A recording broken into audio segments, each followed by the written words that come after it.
Hey folks, this lesson is on quadratics, so it'll get you ready for SAT, the new SAT types of questions on quadratics. And then there's our website if you guys want to sign up for our class or ask any questions. There you go. We'll get you ready for the new SAT. Okay, so vertex form is in this form. Do you remember that? Y equals a times x minus h squared plus k. The a tells me if it's positive, it opens up. If it's negative, it opens down. It's a parabola. Quadratics make those parabolas, okay? So if it's positive, I think it makes a smiley face because it's a positive parabola. He's happy. And if it's negative, then it opens down, makes a frown face. Okay, opposite, same is our vertex. So if here's our quadratic, then the opposite of that is -1. The same of that is -3. Okay. So intercept form is when it's in factored form. And so when it's in factored form, then just think opposite, opposite, and those are our x-intercepts. And so to find your x-coordinate of the vertex, you just average those x-intercepts. And so whatever the average of those numbers are, that'll give you your x-coordinate. And then to get your y-coordinate, you just plug back the x back in right there and right there. So I have examples of all of these. So if it's in quadratic form, then the x-coordinate of your vertex is opposite b over 2a. And then whatever you get for that, you plug that in to get your y-coordinate, and that'll get you your vertex. Okay, so here's some examples. So if this times this equals this for all values of x, and they tell me that c plus d equals 8, what are two possible values for E? Okay, so C and D are hidden in there, so let's go ahead and FOIL that out right there. So we get that, and then notice E is in terms of X. So let's factor this X out right here, and that's going to get us that right there. And then this CD represents the 15, and this 7C plus 2D represents that E right there. Well, remember, they told us that C plus D equals 8, so let's solve for C. I think I solved for C, yeah.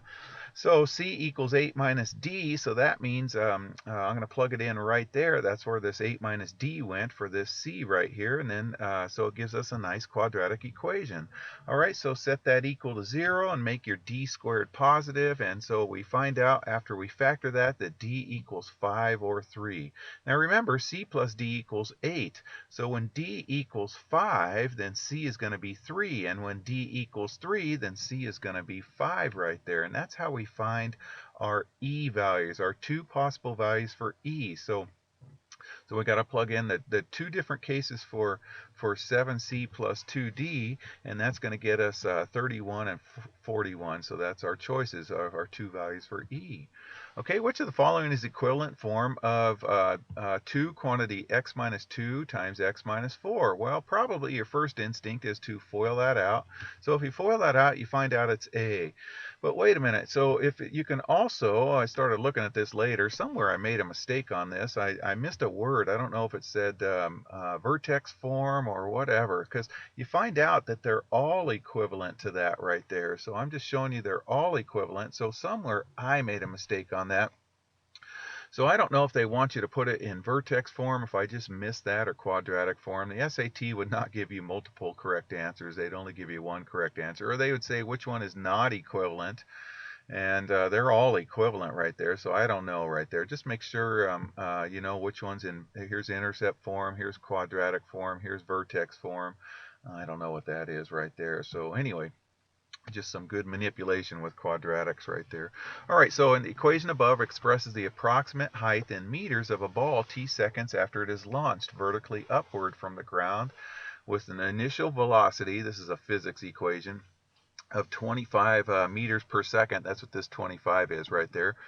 Okay, and since it's in meters per second, this 4.9 represents the meters. It tells us it's in meters. So anyways, you just got to know after approximately how many seconds will the ball hit the ground? Well, the ball will hit the ground, the height is 0. So you set that equal to 0 and you solve.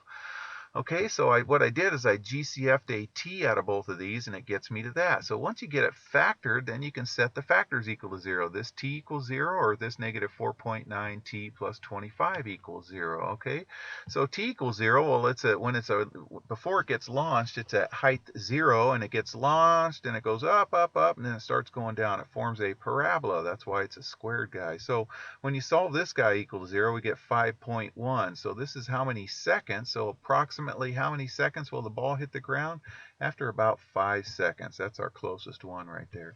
All right, which of the following is equivalent form of the graph shown in the figure, from which the coordinates of the vertex can be identified as constants in the equation? Okay, so let's just look at, okay, this is our parabola right there. So let's look at this vertex right here. It looks like it's over 1 and down about 16. Okay, so remember, opposite same when it's in vertex form. So it's going to be opposite this, and it's going to be the same as this one. So it looks like choice D on that guy right there. Okay, so vertex form is in opposite same form. So D.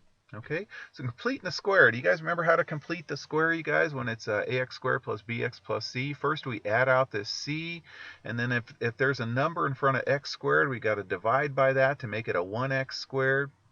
And then we find half of this guy and square it, and we add that to both sides and solve. All right, let's try that with this one here. Solve by completing the square. Let's first take out that 4, and then we're going to do half of 12, or negative 12, which is negative 6. Negative 6 squared is 36. So we squared that. I'm at step 4 right now. Now we're going to add 36 to both sides. Okay, so there it is, and now it says factor and solve. Well, what this does is makes a binomial squared. Okay, so it's x minus 6 squared equals 32. Now, if we had x squared equals 25, then x would be plus or minus 5, because 5 squared and negative 5 squared equals 25. And that's just plus or minus the square root of 25. So here we're going to go x minus 6 equals plus or minus the square root of 32. All right, and the square root of 32 is 5 twos, so it equals 4 root 2. 2 twos on the inside brings 1 out. 2 more twos on the inside brings 1 out, so it's 4 root 2. Okay, so over here, that's going to be x minus 6 equals plus or minus 4 root 2. And then add 6 to both sides, so there's your answer right there. Okay, how about this one right here? Okay, so first we're going to add out the 14 on both sides, and then we're going to divide everything by 2. Okay, now we take half of 9, and then half of 9 squared is, half of 9 is 9 halves. 9 halves squared, 9 squared is 81. 2 squared is 4. So that's the number that we add to both sides. Okay, now we factor and solve. Okay, so what I'm going to do over here is negative 7 is the equivalent to negative 28 fourths. So I can have a common denominator with this 81 fourths.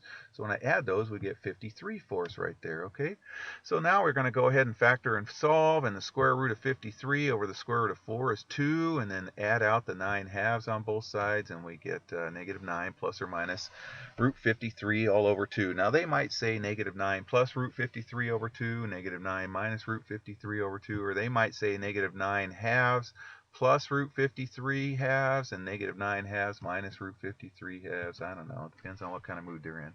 Here we go. A rectangle has area 72 square units and has dimensions x plus 2 and 3x. I'm going to draw a rectangle. Now, I don't know if I have these in the appropriate spots right here. The 3x could be here. The x plus 2 could be here. But it's always helpful to draw a rectangle. So then we do product equals the area. And then notice I'm going to complete the square with this. So divide everything by 3, and then half of 2 is 1. 1 squared is 1. So then we factor and solve. Don't forget your plus or minus, the square root.